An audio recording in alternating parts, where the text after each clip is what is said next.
बोलिए सतगुरु कबीर साहिब की जय। प्रिय बंधु व धर्म प्रेमी सज्जनों, आज सतगुरु कबीर साहिब के मूल ग्रंथ बीजक से 26वीं रामायणी का सहज हिंदी अर्थ लेकर आया हूं। आप सभी लोग ध्यान पूर्वक सुने। आप पूरे करता भय कुलाला, बहुविधि बासन गढ़े कुम्हारा। विधनय सभय किन्न इकठाऊं, अनेक जतन के बने बनाऊं। जठर अगिन मैं दिन प्रजारी, तामे जीव तामे आप भय प्रतिपाली। बहुत जतन के बाहर आया, तब शिव शक्ति नाम धराया। घर का सूतो जो होए अयाना, ताके संग न जाहूं सयाना। साच बात कहो मैं अपनी, भया दीवाना और की पूनी। गुप्त प्रकट है एक कै दूधा, काको कहिए ब्राह्मण क्षुद्रा। झूठे गर्भ भूले मत कोई, हिंदू तुरक झूठ कुल दोई। जिन यह चित्र बनाइया, साचा सो सुतधार। कहें कबीर ते जन भले, चितवंत ही ले ही निहार।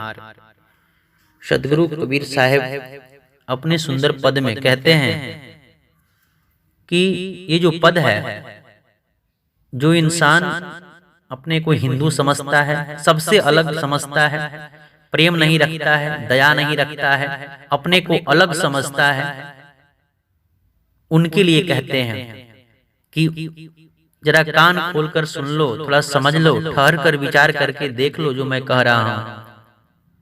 आपके अंदर प्रेम जग जाएगा। कौन अलग है, कौन हिंदू है, कौन मुसलमान है, यह प्रेम की बात को बताते हुए कहते हैं। आप पूरे करता भय कुलाला, जो तुम अपने आप को अहंकार और गुमान में रखते हो, गर्भ में रहते हो कि मैं ऊंचा हूं, मैं नीचा हूं, मैं ऐसे हूं वैसे हूं। साहब कहते हैं कि आप पूरे करता भय कुलाला, बहुविधि बासन गढ़े कुम्हारा। आप ही करता हो और आप ही कुम्हार हो, अर्थात इस सृष्टि का सृजन करने वाला आप ही हो। कौन हो? निरंजन निराकार ब्रह्म, जो कि जल और थल सब में रम रहा है, सब में रमने वाला है। वही तुम हो और वही बर्तन रूपी अनेक प्रकार की योनियों का निर्माण करता है और हम सबको बनाया है। बहुविधि बासन गढ़े कुम्हारा, बहुत प्रकार अनेक प्रकार की बर्तन रूपी योनियों का निर्माण किया है। कैसे? हम और वो एक हैं। एकल निरंजन सकल शरीरा, जैसे आप पूरे करता भय कुलाला, क्योंकि आप ही सब कुछ हो। आप यानी निरंजन निराकार ब्रह्म, जो वो है वो मैं हूं, जो मैं हूं वही वो है। तो साहब कहते हैं अपनी वाणी में कि एकल निरंजन, एकल मतलब तुम्हारे सकल शरीर का वो निरंजन निराकार ब्रह्म का शरीर है। एकल निरंजन सकल शरीरा, ता मह भ्रम भ्रम रहल कबीरा।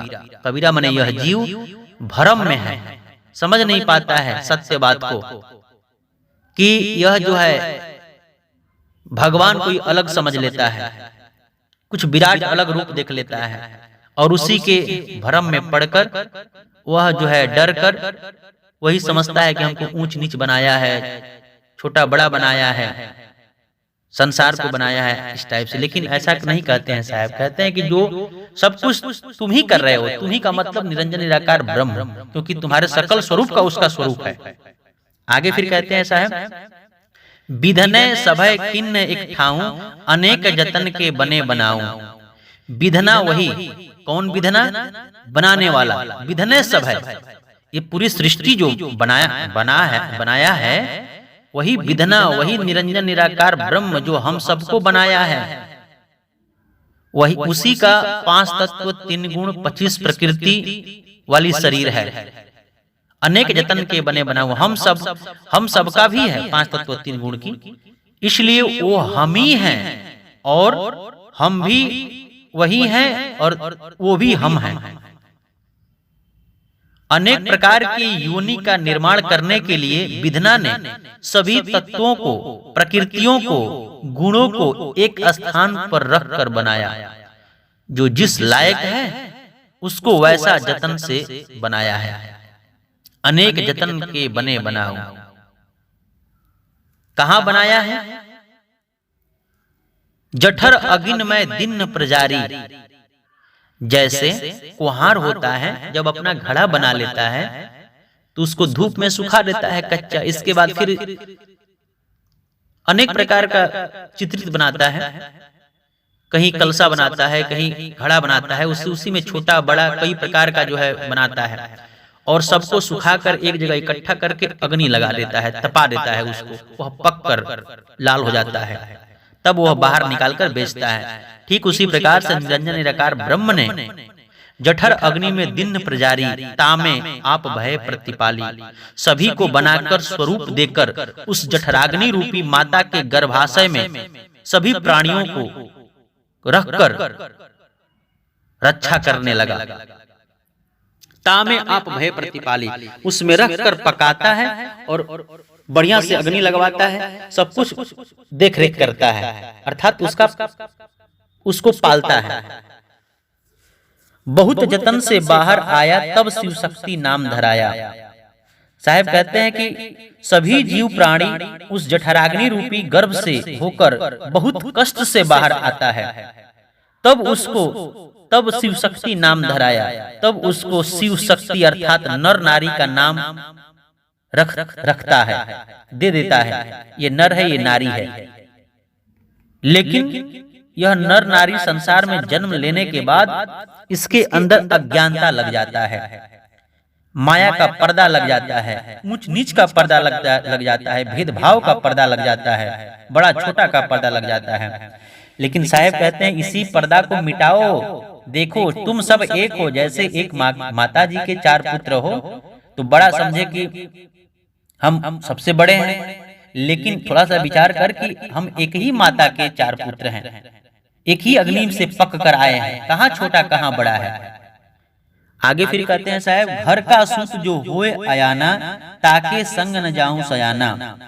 यदि अपने घर का निज पुत्र, अपना पुत्र या कोई भी व्यक्ति अज्ञानी हो जाए, नालायक हो जाए, तब उसके संग में जो विवेकी होता है, विचारक होता है, ज्ञानी होता है, उसके संग में नहीं जाता है, कोई उसका संग नहीं करता है। घर का सुत जो होए अयाना, अगर कोई आपके घर का कोई व्यक्ति, सुत लड़का को कहा जाता है, अगर आपका कोई लड़का घर में अज्ञानी हो जाए तो जो विवेकी हो उसके साथ में नहीं जाएगा।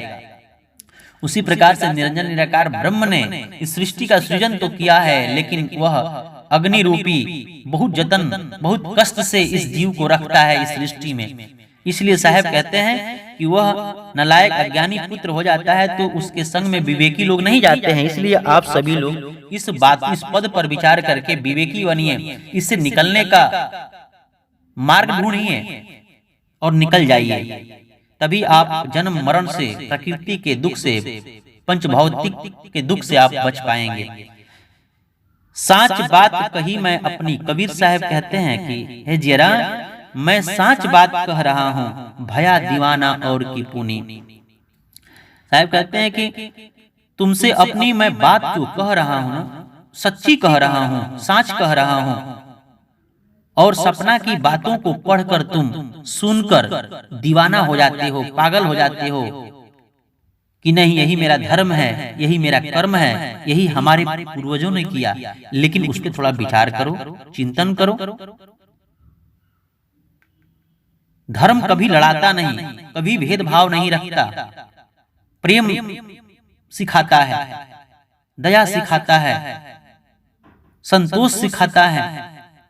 लेकिन आज हम लोग पढ़कर, सुनकर, सपना की बातों को, झूठा ज्ञान को पढ़कर आज हम सत्य मानकर आपस में लड़ते हैं, अपने भाई से, अपने लोगों से लड़ते हैं, वैमनस्व करते हैं, क्या क्या नहीं करते हैं।